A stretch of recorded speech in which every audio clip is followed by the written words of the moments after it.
wens mense wil dit besef in hulle huwelike, dat jy moet kan praat met jou partner, maar hoe as jy nie 'n oop gesprek met mekaar kan hê nie, hoe moet jy mekaar leer vertrou? Hoe moet jy boundaries set? Hoe moet jy daai konsent gee?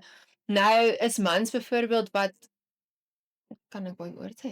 Sê net, Okay, ja, kan ja. mans wat anal wil probeer.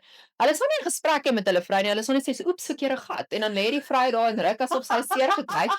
Verstaan, maar alles bang om 'n gesprek te hê. Want hy is so bang. Sy vrou hardloop social media toe. Ja. Nou, daar was een social media post wat my brein gebreek het. Was 'n vrou wat hulle is nou nie getrou, so hulle is nou vir 4, 5 maande al getroud en sy het nou in die badkamer ingestap en hy was besig om haar panty te ryk. Wat moet sy doen? So iets fout met hom man. Jy weet, sy gaan vra vir strangers op die internet wat in plaas van 'n gesprek met jou man te hê. Ja. Soos hoorie, hoekom hou jy daarvan? Kan ek vir jou elke dag flip in een inpak in jou lunchsakkie, jy weet?